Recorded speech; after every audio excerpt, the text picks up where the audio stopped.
প্রথমেই জানিয়ে দিব, একযোগে ইসরায়েলে ২,০০০ ক্ষেপণাস্ত্র ছোড়ার ঘোষণা ইরানের। সর্বাত্মক যুদ্ধের প্রস্তুতিতে তেহরান। খামেনির বজ্র হুঁশিয়ারিতে কাঁপছে নেতানিয়াহু। আরও থাকছে, নেতানিয়াহুকে থামাতে বিশ্বকে ঐক্যবদ্ধ থাকতে হবে বলছে এরদোয়ান। রাশিয়ার কাছে কি নিজ ভূমি ছেড়ে দিবে ইউক্রেন? পুতিনের কাছে কি হারল পশ্চিমারা?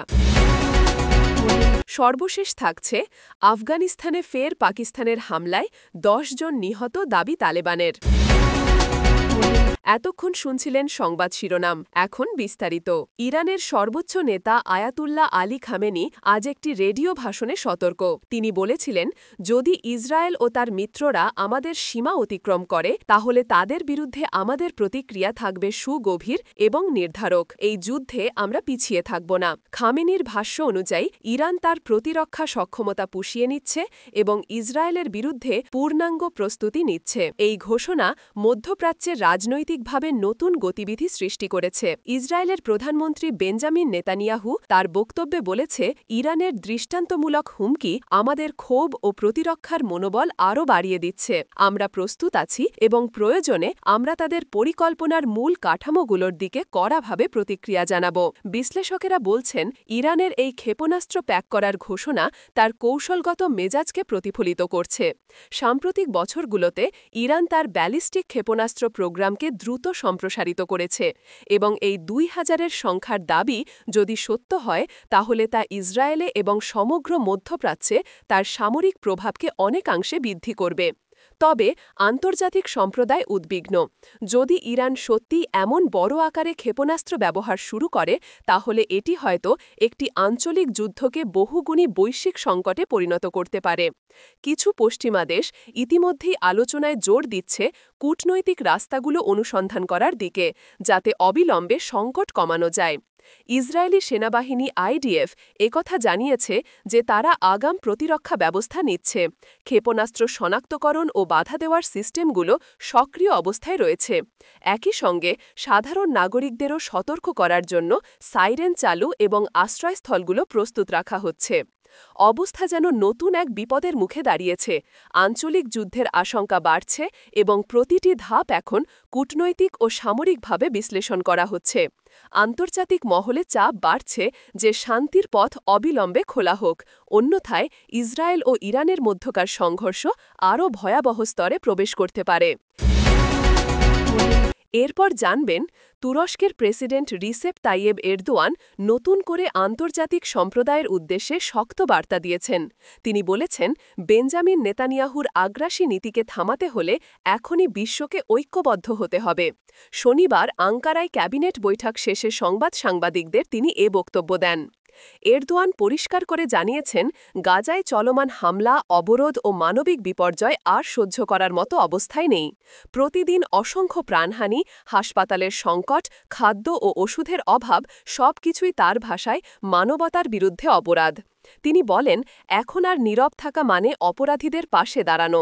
নেতানিয়াহু যে দিকটায় অঞ্চলকে নিয়ে যাচ্ছে তা পুরো বিশ্বের জন্য বিপজ্জনক। তাকে থামাতে হলে শক্ত ঐক্যবদ্ধ আন্তর্জাতিক অবস্থান জরুরি। তিনি বলেন, তুরস্ক সবসময় ন্যায়বিচার, শান্তি ও মানবতা রক্ষার পক্ষে কথা বলেছে। গাজায় বোমা হামলা বন্ধ না হলে স্থায়ী শান্তির কোনো সুযোগ নেই। সেজন্য তিনি জাতিসংঘ, ইউরোপীয় ইউনিয়ন, আরব লীগ সহ সব আঞ্চলিক ও আন্তর্জাতিক সংগঠনকে দ্রুত পদক্ষেপ নেওয়ার আহ্বান জানান। এরদোয়ান জানান, যদি আজ বিশ্ব একসঙ্গে দাঁড়াতে না পারে তবে আগামী দশকে এর ভয়াবহ মূল্য দিতে হবে। আগ্রাসনকে ছাড় দিলে আগ্রাসন আরও বাড়ে। এরদোয়ান আরও বলেন, গাজায় মানবিক সহায়তা পৌঁছানোকে ইসরায়েল বারবার বাধাগ্রস্ত করছে। এ ধরনের আচরণ সভ্য দুনিয়ায় মেনে নেওয়ার মতো নয়। তিনি দাবি করেন, যুদ্ধবিরতির প্রত্যেকটি উদ্যোগ ইচ্ছাকৃতভাবে ব্যাহত করা হচ্ছে। মানবিক করিডর খুলতে না দিয়ে যারা রাজনৈতিক লাভের চেষ্টা করছে তারা ইতিহাসের বিচারে দোষী সাব্যস্ত হবে, যোগ করেন তুর্কি প্রেসিডেন্ট। তিনি আরও জানান, তুরস্ক চাইলে যুদ্ধে জড়াতে পারত, কিন্তু আঙ্কারার লক্ষ্য সর্বদা ডিপ্লোম্যাটিকভাবে পরিস্থিতি শান্ত করা।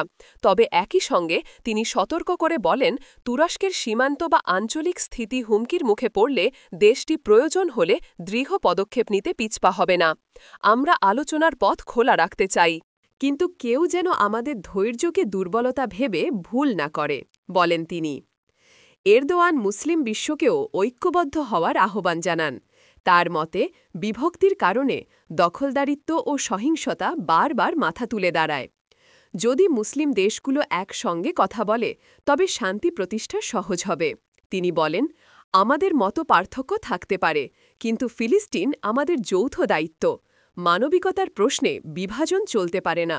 প্রেসিডেন্ট বলেন, বিশ্বের অনেক দেশই নিজেদের স্বার্থ ও অস্ত্র বাণিজ্যের হিসাব নিয়ে মন্তব্য করছে, কিন্তু গাজায় প্রতিদিন মারা যাওয়া শিশুরা এসব স্বার্থের কোনো অংশ নয়। আমরা যদি আজ তাদের পাশে না দাঁড়াই তাহলে ভবিষ্যৎ প্রজন্ম আমাদের ক্ষমা করবে না, বলেন তিনি। শেষে তিনি পুনরায় জোর দিয়ে বলেন, বিশ্বকে এখন এক কণ্ঠে কথা বলতে হবে। এটা কোনো দেশের বিরুদ্ধে অবস্থান নয়, এটা মানবতার পক্ষে দাঁড়ানোর সময়। নেতানিয়াহুর নীতি শুধু এক অংশের নয়, গোটা বিশ্বের শান্তির জন্য হুমকি। তাই সবাইকে একসঙ্গে এগিয়ে আসতেই হবে। এরপর জানবেন, ইউক্রেন রাশিয়া সংঘর্ষে নতুন ধাপ দেখা দিয়েছে। রাশিয়ার প্রেসিডেন্ট ভ্লাদিমির পুতিন শান্তি আলোচনার জন্য নতুন শর্ত রেখেছেন। তিনি দাবি করেছেন, কিছু অঞ্চল ছাড়াই চুক্তি হলে রাশিয়া যুদ্ধ বন্ধ করতে পারে। পুতিনের শর্তগুলোর মধ্যে আছে দনবাস, লুহান্স্ক, খেরসন ও জাপোরিজিয়া থেকে ইউক্রেন সেনাদের প্রত্যাহার, ন্যাটো থেকে যোগদানের ইচ্ছা পরিত্যাগ এবং দেশটিকে নিরপেক্ষ রাখার প্রতিশ্রুতি।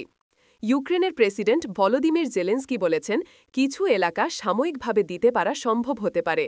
তিনি বলেছেন, এটি কূটনৈতিক আলোচনার অংশ হতে পারে এবং পরে আবার পুনরুদ্ধার করার চেষ্টা করা হবে। জেলেন্সকি বলেছেন, ইউক্রেনের নিরাপত্তা নিশ্চিত করা অপরিহার্য। তিনি বলেন, আমরা আলোচনার জন্য প্রস্তুত, কিন্তু আমাদের জনগণ ও ভূখণ্ড রক্ষা করা হবে। পাশাপাশি পশ্চিমা দেশগুলো এই পরিস্থিতি পর্যবেক্ষণ করছে। যুক্তরাষ্ট্র, যুক্তরাজ্য ও ইউরোপীয় দেশগুলো জানিয়েছেন, তারা ইউক্রেনকে সমর্থন দিতে প্রস্তুত। তারা রাশিয়ার সঙ্গে আলোচনার পেছনে কূটনৈতিক চেষ্টায় ব্যস্ত।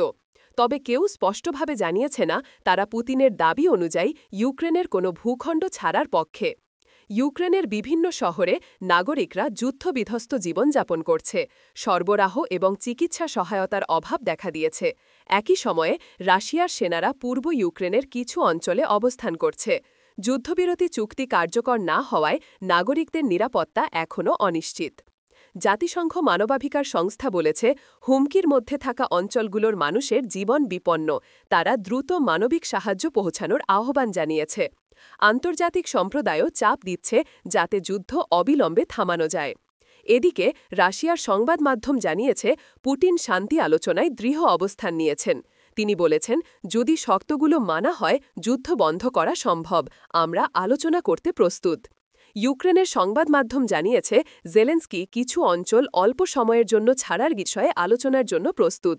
তিনি বলেছেন, এটি জনগণের ক্ষতি না হওয়ার শর্তে। ইউক্রেনের সেনারা এখনও কিছু এলাকায় অবস্থান করছে এবং প্রতিরক্ষা ব্যবস্থা জোরদার করা হচ্ছে।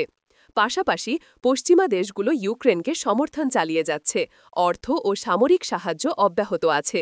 তারা বলছে, ইউক্রেনকে ছেড়ে দেওয়ার মতো কোনো চূড়ান্ত সিদ্ধান্ত এখনও হয়নি। আলোচনার মাধ্যমে পরিস্থিতি সমাধানের চেষ্টা চলছে। এভাবে যুদ্ধবিরতি আলোচনা, ভূখণ্ড বিতর্ক এবং আন্তর্জাতিক চাপের মধ্যে ইউক্রেনের ভবিষ্যৎ এখনও অনিশ্চিত। নাগরিকরা আশায় এবং শঙ্কায় জীবনযাপন করছে। প্রত্যেকটি পক্ষই বলে, শান্তি দরকার, কিন্তু শর্তগুলো এখনও চূড়ান্ত হয়নি। ইউক্রেন কি নিজ ভূমি ছেড়ে দেবে এবং পশ্চিমারা কি পুতিনের শর্ত মেনে নেবে, তা এখনও প্রশ্নের মধ্যে রয়েছে। এরপর জানবেন, আফগানিস্তানের তালেবান প্রশাসন দাবি করেছে, পাকিস্তান আবার তাদের ভূখণ্ডে বিমান হামলা চালিয়েছে এবং এতে অন্তত 10 জন নিহত হয়েছে। তালেবানের মুখপাত্র জবিহুল্লাহ মুজাহিদ এক বিবৃতিতে জানিয়েছেন, হামলাটি খোস্ত প্রদেশের গুরবুজ জেলায় একটি আবাসিক এলাকায় ঘটেছে। তালেবান বলেছে, নিহতদের মধ্যে 9টি শিশু এবং 1 জন নারী রয়েছে। একই সময়ে কুনার ও পাকতিকা প্রদেশে আরও 4 জন বেসামরিক ব্যক্তি আহত হয়েছেন। তালেবান প্রশাসন এই হামলাকে যুদ্ধবিরতি লঙ্ঘন হিসেবে উল্লেখ করেছে। মুজাহিদ জানিয়েছেন, পাকিস্তান আফগানিস্তানের সার্বভৌমত্ব লঙ্ঘন করেছে। তিনি বলেছেন, এ ধরনের হামলা মানবতার বিরুদ্ধে এবং দুই দেশের শান্তি চুক্তির শর্ত লঙ্ঘন। পাকিস্তান এখনও এই অভিযোগের ওপর আনুষ্ঠানিক কোনো মন্তব্য করেনি, তবে আন্তর্জাতিক সংবাদ মাধ্যম জানিয়েছে সীমান্তে সাম্প্রতিক সময়ে সংঘর্ষ এবং পাল্টাপাল্টি হামলা ঘটেছে। এর ফলে দুই দেশের মধ্যে উত্তেজনা বেড়ে গেছে। তালেবান প্রশাসন নিহতদের পরিবারকে সহায়তা দেওয়ার প্রতিশ্রুতি দিয়েছে। তারা জানিয়েছেন আহতদের চিকিৎসা ব্যবস্থা করা হবে এবং বেসামরিকদের নিরাপত্তা নিশ্চিত করতে পদক্ষেপ নেওয়া হবে। আফগান নাগরিকরা হামলার পর আতঙ্কিত অবস্থায় বাড়ি ছাড়তে বাধ্য হয়েছে। স্থানীয়রা জানিয়েছেন রাতের অন্ধকারে বিমান হামলার শব্দ শুনে তারা আশ্রয় খুঁজেছে। জাতিসংঘের মানবাধিকার সংস্থা জানিয়েছে এ ধরনের হামলায় সাধারণ মানুষের জীবন বিপন্ন হচ্ছে। তারা দ্রুত মানবিক সাহায্য পৌঁছানোর আহ্বান জানিয়েছে। তালেবান প্রশাসন আন্তর্জাতিক সম্প্রদায়কে সতর্ক করেছে। তারা বলেছেন পাকিস্তান যদি এই ধরনের হামলা অব্যাহত রাখে তবে তারা প্রতিক্রিয়া দেখাবে। তালেবান সূত্র জানা গেছে প্রয়োজন হলে কূটনৈতিক এবং মিলিটারি পদক্ষেপ নেওয়া হতে পারে। আঞ্চলিক সূত্র জানিয়েছে সীমান্ত এলাকায় পাকিস্তানের মিলিটারি উপস্থিতি বৃদ্ধি পেয়েছে। আফগান সেনারা সীমান্তের নিকটে সতর্ক অবস্থায় রয়েছে। তালেবান প্রশাসন আশা করছে আন্তর্জাতিক সম্প্রদায়ের চাপ পাকিস্তানকে হামলা বন্ধ করতে প্ররোচিত করবে। তারা জানিয়েছে মানবিক সহায়তা অবরোধ না করে সাধারণ মানুষের জীবন নিরাপদ রাখা এখন জরুরি। স্থানীয় সংবাদ মাধ্যম জানিয়েছে হামলার পর গুরবুজ জেলায় জরুরি পরিষেবা কাজে নামিয়েছে। আহতদের হাসপাতালে ভর্তি করা হয়েছে এবং মৃতদেহগুলো পরিবারের কাছে হস্তান্তর করা হয়েছে। আফগানিস্তানের সাধারণ মানুষ নতুন এই হামলার কারণে আতঙ্কিত। তারা নিরাপদ আশ্রয় খুঁজছে। তালেবান প্রশাসন সীমান্ত এলাকায় নজরদারি বৃদ্ধি করেছে। এভাবে আফগানিস্তানের সীমান্ত অঞ্চলগুলোতে উত্তেজনা বেড়েই চলেছে। তালেবান জানিয়েছে এমন হামলা আর সহ্য করা হবে না। তারা পাকিস্তানের সঙ্গে সীমান্ত এলাকায় সংগঠিত ঘটনার বিষয়ে আন্তর্জাতিক সম্প্রদায়ের নিকট অভিযোগ জানাবে।